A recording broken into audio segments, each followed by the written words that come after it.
Hello to all parents of our junior students. My name is Andrew Clausen. I'm one of the 4 school counselors at Caledonia High School. I am here to present on post-secondary planning and different opportunities, as well as our process here at Caledonia High School for preparing your students and talking with your students about their post-high school plan. This is a critical year for planning for their future, and so we have a number of different meetings and informative sessions that we provide to them here during the school day, and wanted to also increase partnership with our parents so that you can walk alongside your student and us as we help to prepare them for their future. As always, you have access to us in Student Services through phone or email, or setting up a meeting with us if you want to discuss any questions you have about post-secondary planning, or if this presentation highlights for you any additional needs or questions that you have. Please don't hesitate to reach out to us in Student Services. So a bit of our agenda for this presentation. We're going to spend a little bit of time talking about the remainder of junior year and some of the activities that we are engaging with students in, as well as some things coming up in the world of standardized testing that apply to our juniors. We're going to cover some of the basics of post-secondary planning and college applications, and we're going to spend a little bit of time going over the college application process, not because we're biased towards students going to four-year colleges, but because that process often has and does have a number of more steps and nuances to it than some of the other post-secondary planning options that students can pursue. And then finally, a little bit on financial aid and highlighting some financial aid programs, both federally and at the state and institutional level, so that you're aware of where monies come from to help pay for these post-secondary plans that your students are making. This document is available digitally on our website. It's our junior checklist, and we have a checklist for seniors as well. It's just a good guide to help our students know what they should be thinking about throughout the school year, what they should be engaged in. And so as we wrap up the fall semester here, they've had numerous opportunities to sign up for and meet with college admissions representatives that come along. We post college fairs that are in the area or virtual, which is becoming more and more common these days. There was a PSAT that was offered in October. So just some things that students should have on their radar. And of course, we're heading into kind of the winter time, a time when a lot of students kind of stop thinking about their post-secondary plan, but we're going to be, we've got some listed ways where they can explore different careers and different ways they can prepare for the SAT and things like that, which I'll cover briefly. And then things start to really ramp up second semester and into the spring, where we do some additional things and have junior meetings, which I'll touch on later on in the presentation as well. So going to start off with standardized testing. Junior year is a big year for state testing, where students will be completing their last state K-12 test, the Michigan Merit Exam. It has 3 components to it: to measure both evidence-based reading and writing and math.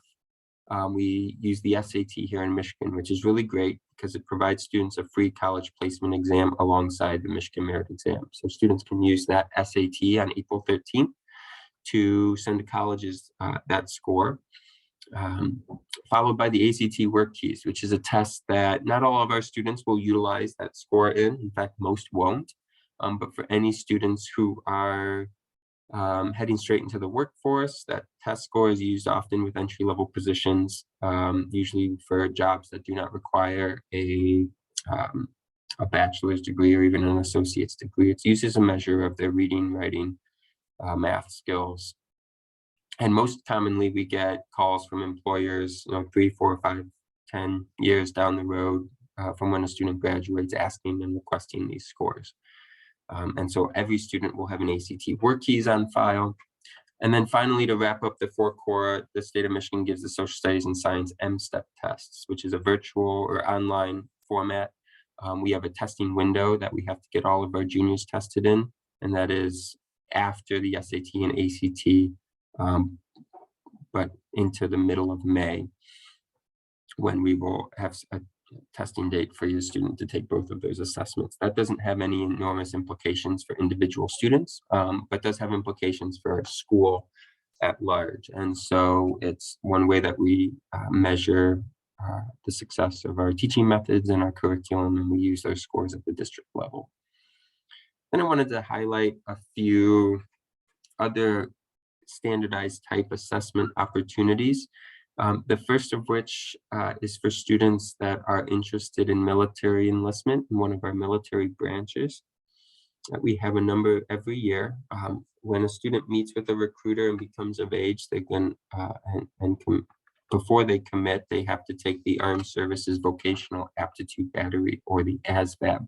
And it's really a test to help students identify careers within the military that they have an aptitude for. This is offered through our military branches here in the county, which have a couple of locations per branch. But there's also usually a test date offered. We just had one this semester, usually once a year here on campus. And sometimes the benefit of offering it on campus is students can only take this test once at the recruiter office level.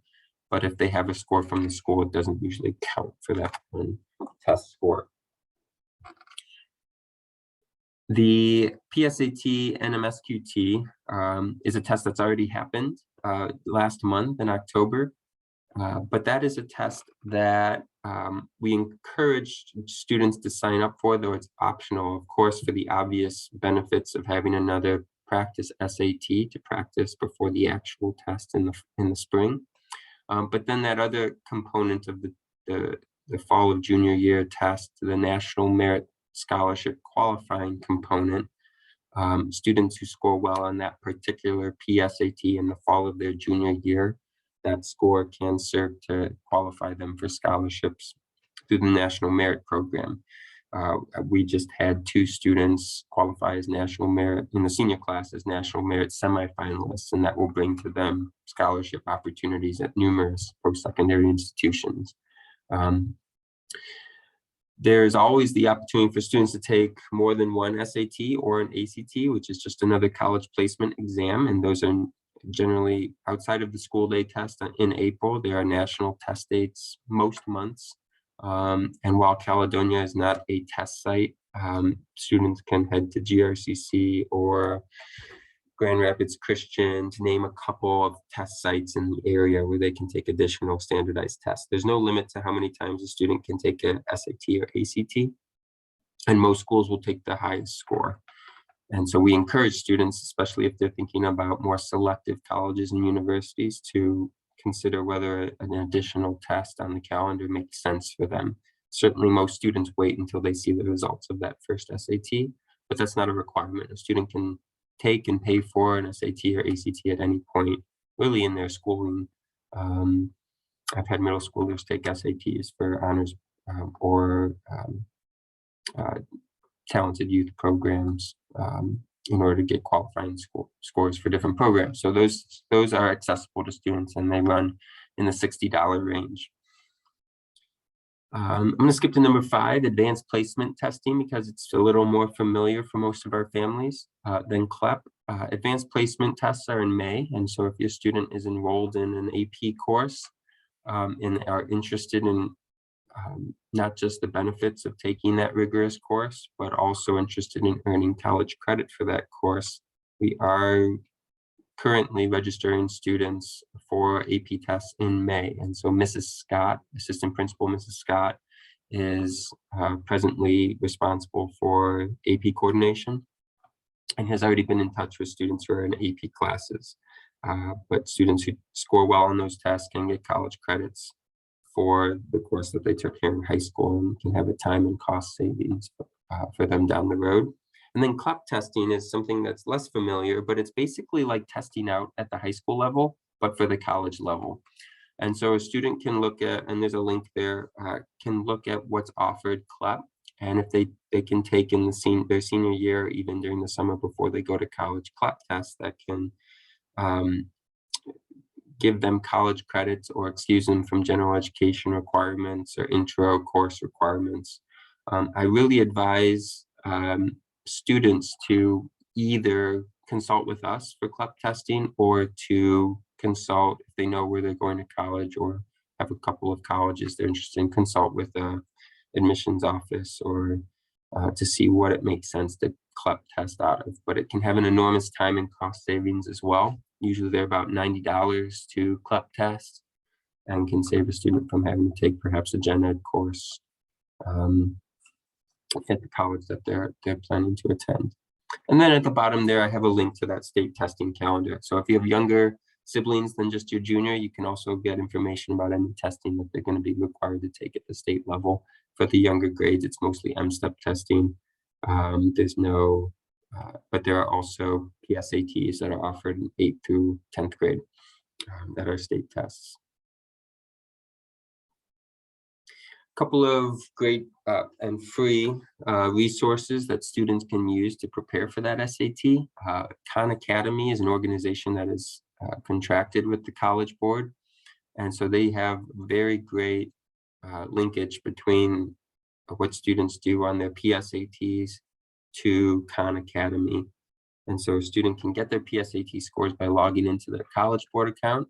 And they can, if they're not sure of that login credentials, they can Google SAT or College Board customer service, and there's a number they can call. We don't house those login credentials here at the high school because those are separate from anything we do at the high school. So students need to get their login credentials for the College Board so that they can link to Khan Academy practice. They should call that customer service number, and they're great at helping students out with that. And then we do have available hard copy SAT tests, previously released SAT tests that students can get and practice at home. And they are also available online. If you just Google released SAT tests, there's usually 6 or 7 floating out there on the internet that are actual tests that have been released for student practice. So those are great free ways that students can practice for the upcoming SAT. Another activity we encourage students to do and would ask that you encourage them to do is kind of start their college folder. And I encourage students to actually have a physical folder where they're putting, if they get mailings from colleges and trade schools that they're interested in, just kind of house in one place some of that important information, because the amount of information they have is just going to grow over time. And one of the things we like for them to put in there is just a running list of all of the things they've been involved in. One major component of college applications is students filling out all of their extracurricular involvement. And that can be a time-consuming task, but if a junior is looking for something to do, a great thing to do is for them to start brainstorming all the things they've been involved in, particularly in high school up until this point. Athletics, student clubs, and what roles they've played in those, whether leadership roles, what positions they've played, dates that they've been involved in those programs are all asked on college applications. And to really give them some encouragement to start thinking about what they're going to fill in those questions on their college application. So on the left, you see all the different kind of categories that might be asked on a college application.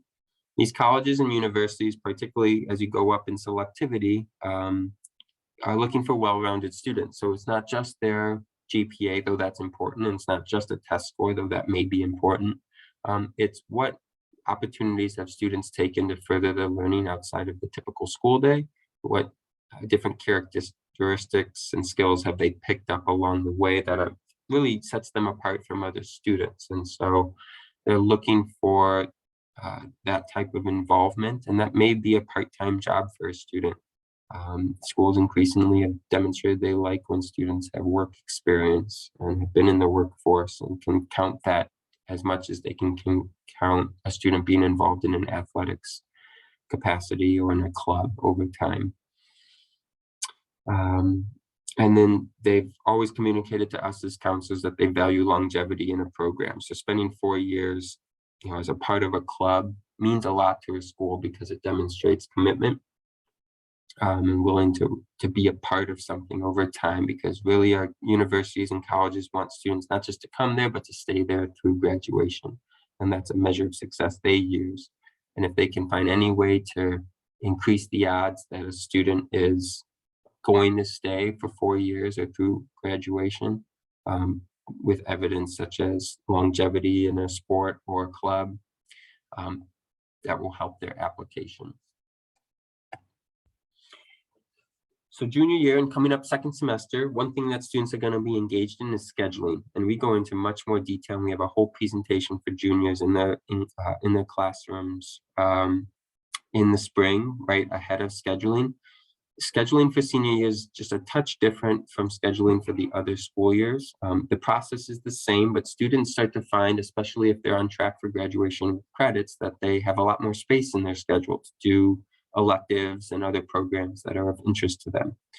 And so the first goal of their scheduling is meeting graduation requirements, making sure that they have scheduled everything they need in order to meet the state requirements and district requirements to earn a diploma from Caledonia High School.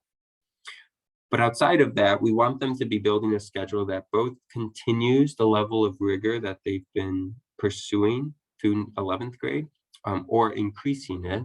Colleges want to see rigor maintained and will ask for their senior schedule when they apply.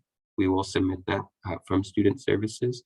And then we also encourage students with their elective space to choose courses that are relevant to their goals. And so if a student, for example, is interested in the business field, taking some of those business classes that maybe haven't all fit in their schedule in the past, senior year is a great time to do that. So business law and intro to business and marketing and personal finance classes might all be relevant to their post-secondary plan. Or the health careers field. We have anatomy, physiology, we have microbiology, we have sports medicine. So there's just a lot of different options for them, particularly senior year, to pursue coursework that makes sense for them and that they might really be more excited to learn about because it applies directly to their post-secondary plan. So relevancy, rigor, graduation requirements, and then also something available to them is dual enrollment. So if they have space in their schedule and want to start taking college classes, perhaps at GRCC or Davenport or one of our other local colleges here in Kent County, or even if it's a virtual program from a school abroad in another state even. So we do pay up to about $685 per class. Up to, students can take up to 10 total in high school and up to 6 their senior year. As long as it doesn't go over 10, we will pay for those classes up to a point. And so for a typical GRCC class, often it's free for students. And same for Davenport and Calvin College at Aquinas. We have agreements with them where they only charge the maximum and they don't go over that. And the other requirement, just the same 9th through 11th grade, students have to have a full schedule. So we often get the question that, students are on track with graduation. They don't need 6 full credits their senior year to meet the minimum requirement for graduation. But our district policy, and pretty standard across all districts that I've been a part of, is that students do need to maintain a full schedule, 6 classes or 6 credits. Didn't highlight KCTC or KTC if a student is currently in KCTC as a junior. Most of those programs are 2-year programs, and so they will have their own early enrollment to continue in that. But if your student didn't get involved in KCTC, but they are thinking about a field that where there's a program at KCTC that fits nicely, they can still get involved at KCTC, which is at the Kent ISD on the northeast side of Grand Rapids. We have a shuttle there every day, and that would take up half their schedule. So if a student's interested in the auto service field, they have an auto service program. They can get some really hands-on learning and credentialing over at KCTC that can help them towards their future. We are currently in the program visit stage of that application process. And so students right now should be seeing Mrs. Pearson in Student Services, our administrative assistant, to schedule those program visits, because that is a prerequisite to get involved in a first-year KCTC program. And then alongside their scheduling and right after their scheduling, we do one-on-one meetings with all of our juniors. And that goals of that meeting are to set goals for their future, to communicate the goals that they have with their counselors so that they can start to have a conversation about putting options on the table. So what college options or what trade school options or what military options make sense for the student based on their goals, and to start to educate them about the specific steps they should be taking to increase their awareness and also to actually practically go through the application process. We'll go over their graduation requirements and their scheduling requests, which should be done by then, and make sure that they're all set to meet graduation requirements. So there's multiple checks along the way to make sure students aren't missing graduation requirements through the scheduling process. And we'll have those conversations with students and typically reach out to you if there's concern about them being off track in any way for graduation. And we'll answer their questions that they might have about planning for post-high school.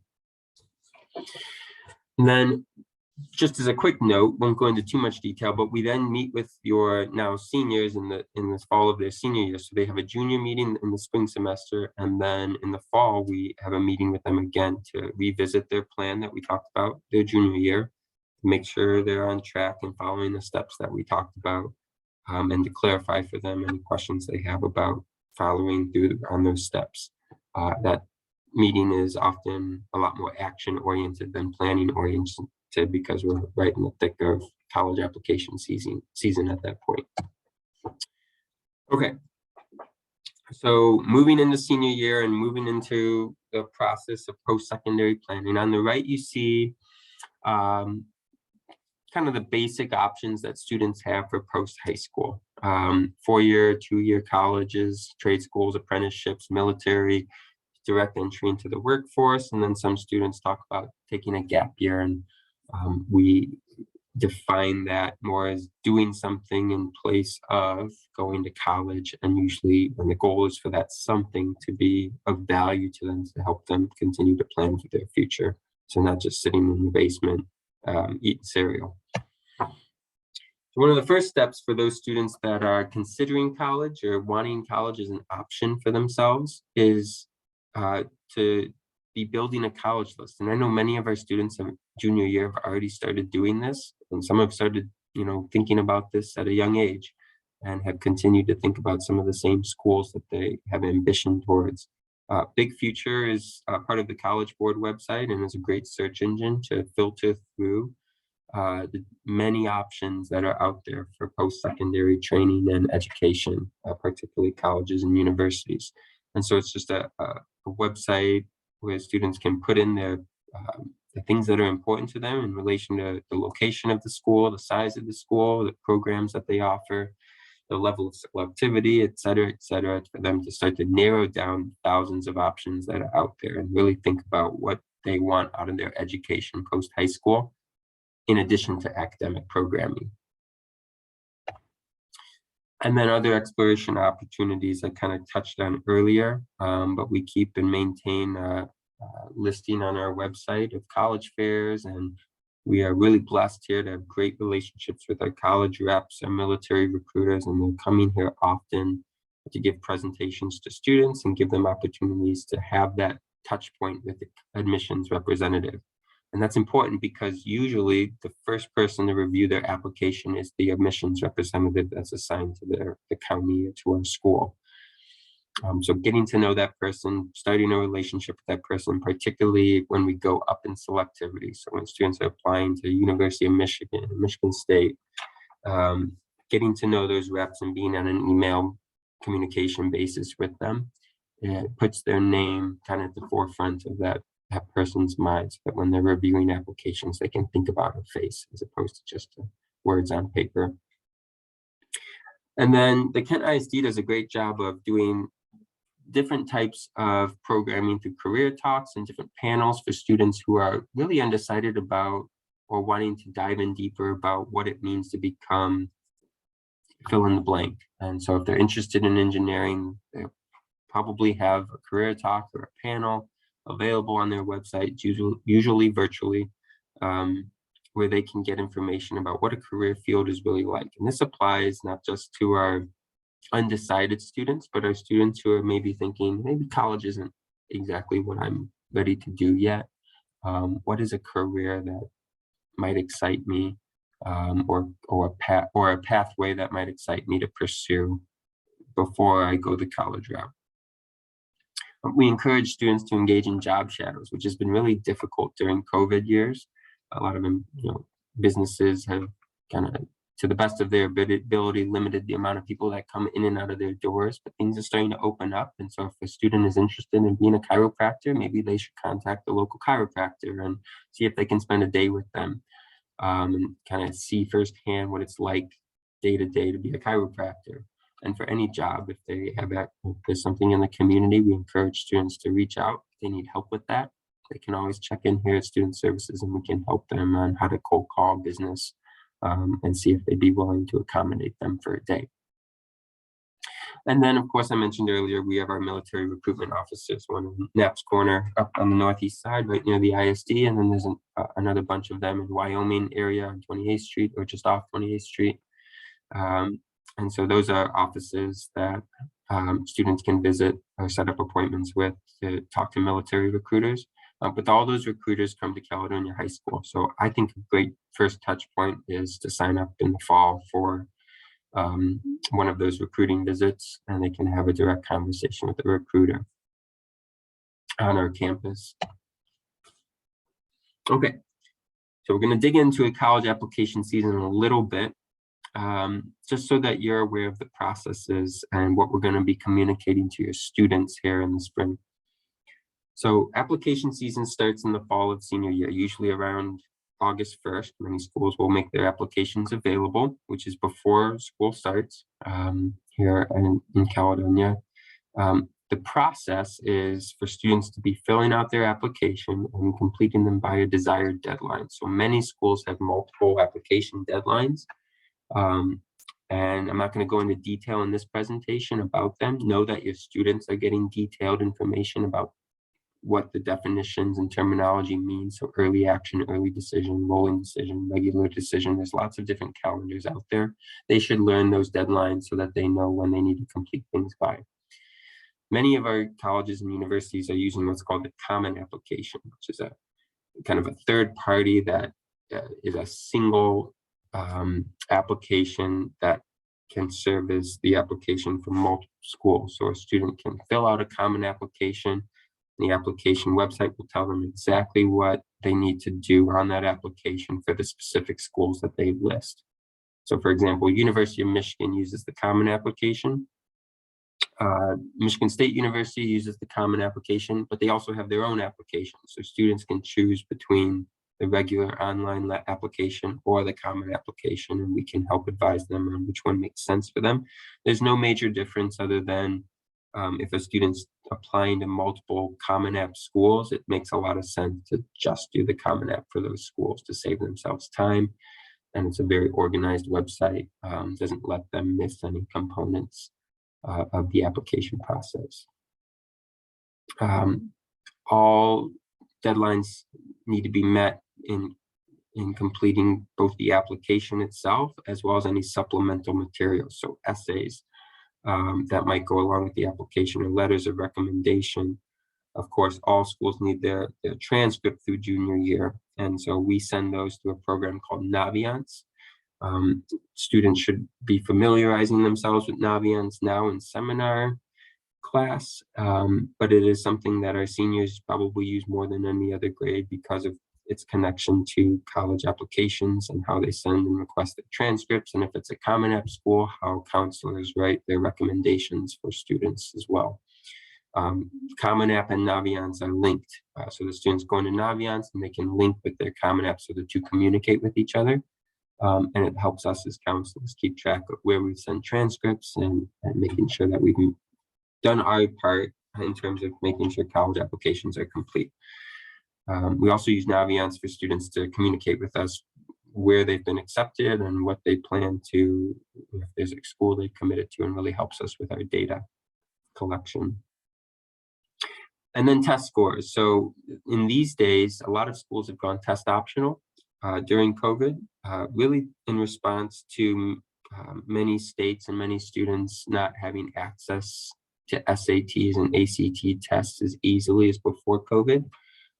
That's going to change back at some point for some schools, and some schools are going to keep with a test optional approach to admissions. And I think a general rule on that, though it remains to be seen, is that the more selective schools are probably going to continue to use SATs and ACTs down the road.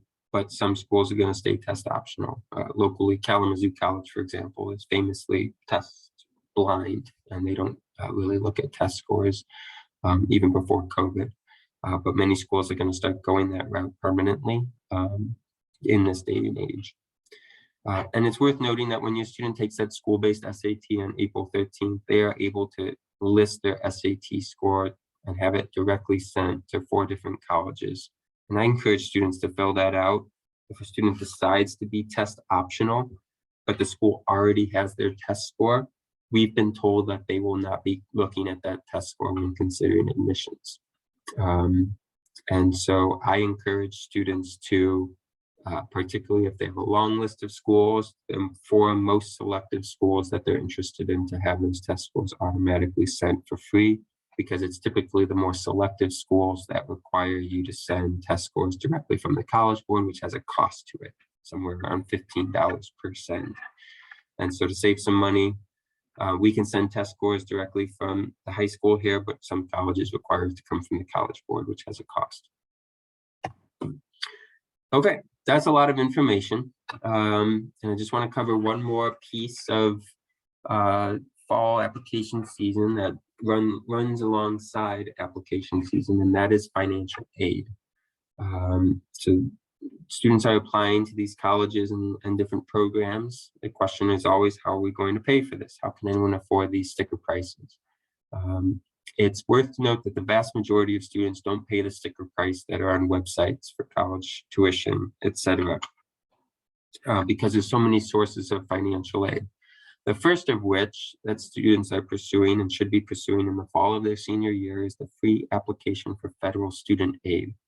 All students, I even encourage students who are at that time not even sure about going to college, to fill out this free application to the federal government for federal student aid, and really is to determine their eligibility for federal grants. So all students who are U.S. citizens going for their first undergraduate degree will have access to federal loans, usually federal Stafford loans that are pretty low interest rates, and if they're subsidized, don't accrue interest until 6 months after students graduate, so much better than a typical bank loan.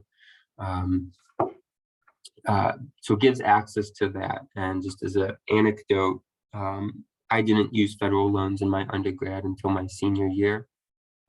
Simply ran out of liquid cash to pay tuition for, because I took a summer off from work, and did an internship that wasn't paid. So I ended up short for my ability to pay for school.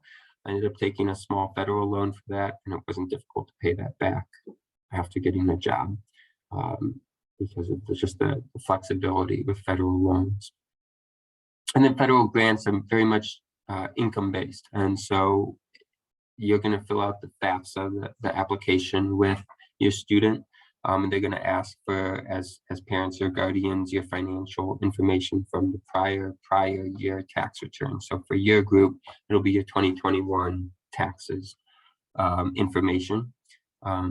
And so that's going to determine their eligibility for federal grants, most notably the Pell Grant, which is that number has been changing recently, but in and around $7,000 a year for a Pell Grant. So it's significant if you're eligible based on family income.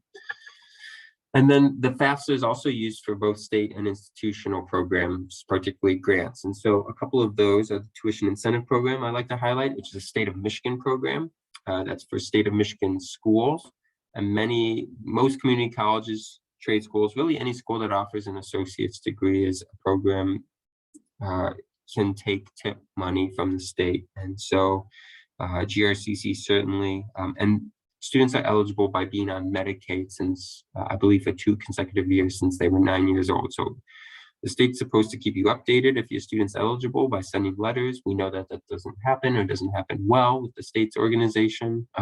We get a list in the fall after students complete their FAFSA of who is eligible for TIP, and we communicate with those students so that they can take steps and think about where they might best use those funds, because it's significant, often paying for all of tuition or the vast majority of it for 2 years of their education. And then the Michigan Competitive Scholarship I highlight just ahead of the SAT. Students don't have to do anything other than if they get a 1200 on their SAT. There's also an ACT score that they can get to become eligible for Michigan Competitive Scholarship, and that's if they attend a university or college here in Michigan. They can receive some monies for that. The dollar amount is not exact, so I can't share that. It's based on family income as well as the amount of dollars set aside by the state legislature for that program every year. And another source of financial aid comes directly from the institution. So your student gets into Western Michigan University. They will be determined whether they are eligible for any merit-based scholarships automatically. So generally based on GPA or test scores or test scores. So historically both, but these days sometimes just GPA will automatically qualify them for tests or for scholarships. And then institutional grants, schools will often use FAFSA data to determine where they send they have a bulk of money that they disperse to students based on student need. And the goals of these universities is to try to decrease the amount of monies that students are paying out of pocket to the best of their ability. And some schools do a better job than others. And from what I've noticed in terms of having need-based funds available. And then finally, private scholarships kind of is a last thing. I encourage our students who've been those A students, have a strong GPA, have a strong test score, to spend some time looking at private scholarships. And our Mrs. Pearson here in Student Services maintains a local scholarship guide for students to start locally and look at scholarships that are available to local students, either here at Caledonia or Kent County or West Michigan. And then there are a list of search engines on our website of different websites students can create accounts with to search for more national private scholarships that they might be eligible for and apply for. And so those are some highlights on the financial aid process. So students starting with that FAFSA and then their applications and getting into schools will result in monies perhaps for them, but also from the federal government and different state programs. So that's a lot of information, and if you ever need support filling out a FAFSA document, I always say the best place to go to is financial aid offices at local colleges and universities. They're experts on the FAFSA. Certainly here in Student Services, we are proficient in answering general questions about the FAFSA. We can sit with your students and do kind of the easier portions, but when it comes to unique circumstances, I always encourage families to reach out to one of the schools that your student is applying to and just ask the financial aid office, because they deal with the FAFSA on a daily basis all year. Okay, coming up to the end here, just a touch on your role as parent or guardian of a student in the post-secondary planning process. The number one thing I'd say you can be doing is having conversations with your student about their post-secondary planning, asking questions about their plans, encouraging to be putting options on the table and reminding them that they don't have to have everything figured out right now. I use myself as a perfect example of someone who has not had a straight path in my career. Went to college with the intent to become a teacher, took one class, didn't like it, changed my major probably 5 times until I ended up with a business degree, and then through a series of jobs and things, ironically ended up back in education. So they don't have to always figure out the whole thing. Certainly some students have done a lot of planning and are pretty committed to their career pathway, but that, you know, the goal here is putting options on the table, especially through the fall of senior year.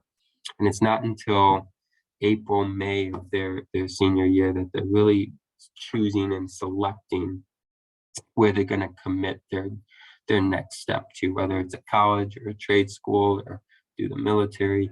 They often don't have to necessarily do that until spring of senior year. And so lowering their anxiety about it, encouraging them to do their best in their classes now, to maintain keep open the doors that they've opened up over time here at the high school level by getting good grades and working hard. And then the last thing that I think is really pertinent this time of your student's life is to have conversations about finances, particularly if there's a college savings fund that maybe they don't know about, or how much you're going to be able to contribute to their post-secondary education, if at all. There's no right or wrong answer to that. Every parent I've come across has different philosophies about contributing financially to their students' education or post-secondary training. Um, and that may include, whether they are able to continue to live at home while having a job or going to school and commuting. Having those conversations so they're not wondering about it. I've noticed a lot in talking to juniors and particularly, but even some seniors, that they're unsure on what contributions and support they're getting from home. And I encourage them to ask questions about that. But I think it is something is an age appropriate thing to do for you to be communicating with your student what degree of support you can provide them as they transition to this next phase of life. And on that note, again, I'll just reiterate that if you have any questions as the result of this presentation or anything that you don't feel like was covered, please don't hesitate to reach out to us in Student Services. We're happy to answer your questions and again, partner with you and appreciate your partnership as we help your student transition to their next phase of life. Thank you so much for that partnership, and look forward to talking about and meeting with you in regards to your students' planning. Have a great day.